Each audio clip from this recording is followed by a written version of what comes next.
Hey guys, how you doing? Hope you're doing okay. Gonna read through pretty much the full article here. It's fairly long. There's a link in the description if you'd rather go through that. It is interesting. This is interesting, and it's horrendous. It's horrific. We'll have a look at the headline to begin with. A Ted Bundy-obsessed teenager in the United Kingdom, 17 years of age, lured a disabled girl to a remote park purposefully with murderous intent and stabbed her approximately 100 times. And he had also received, it was with murderous intent. He had Google searched, he had practiced and investigated this subject, how to murder somebody.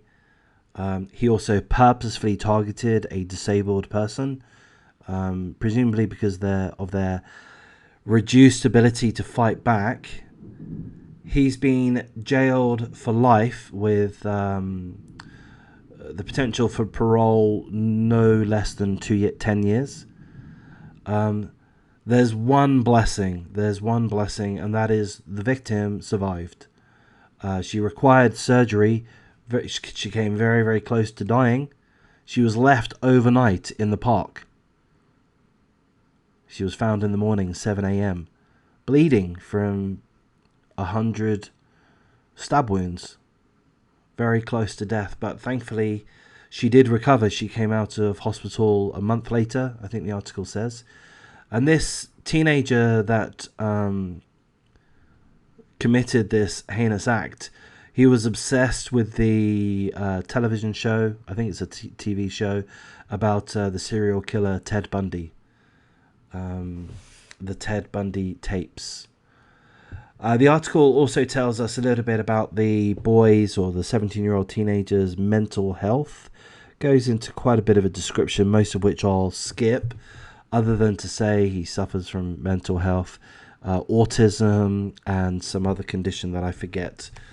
So I'm going to go through the article, most of the article here. So that's a pretty good overview that I've given you. It's pretty heartbreaking, though. I mean, to imagine that someone targets a disabled girl. He lured them there under the premise that they were going to have a date, effectively. A date, a nice time, some fun together at the park. And he stabs her 100 times. Okay, so we're going to read through the details. A Ted Bundy-obsessed teenager who lured a disabled girl to a remote park where he stabbed her 100 times after searching how to kill with a knife has been jailed for life.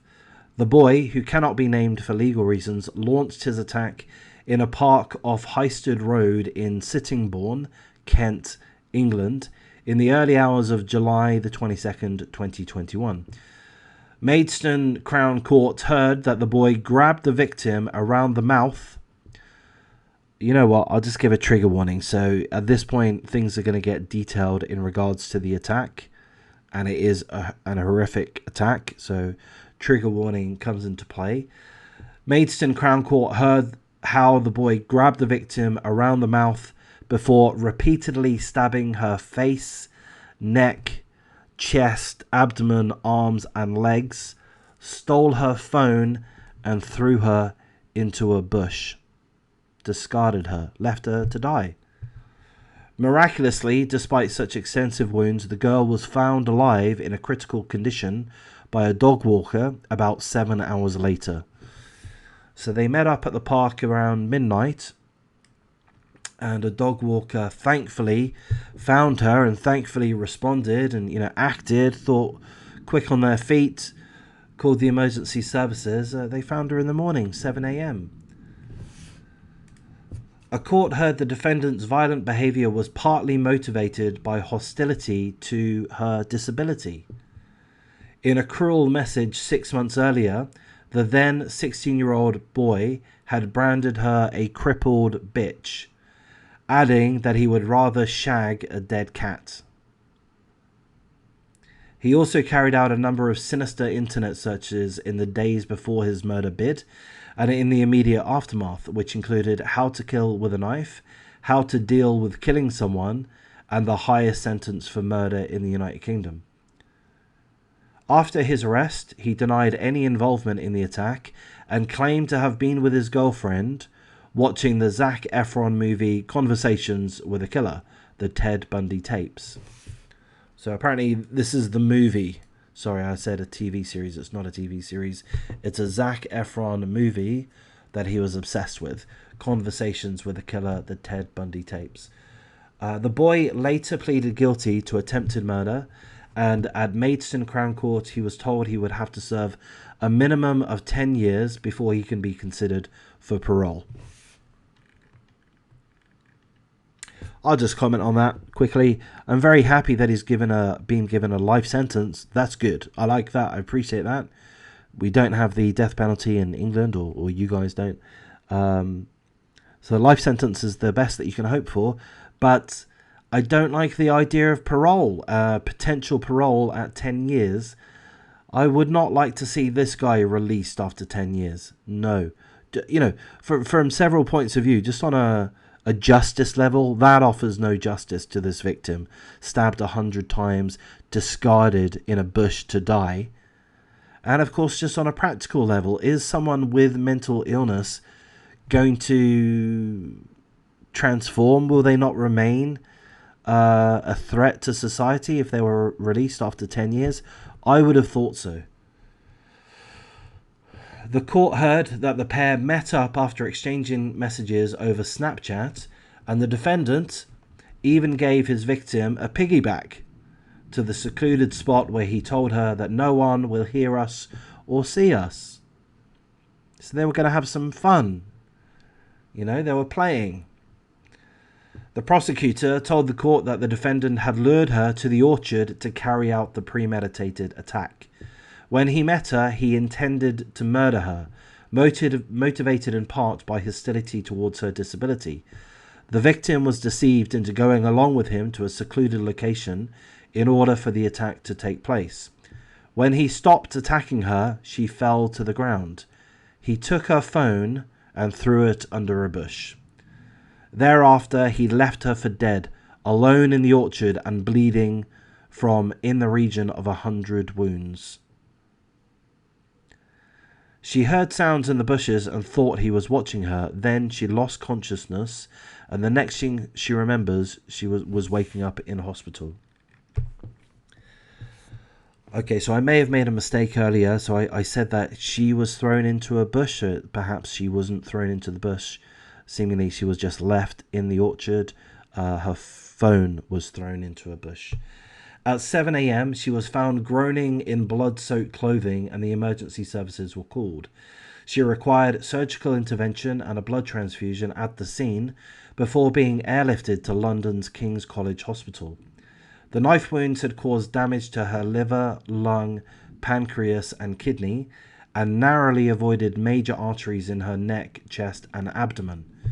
Injuries to her arms and legs were said to be consistent with her desperately trying to fight off her attacker.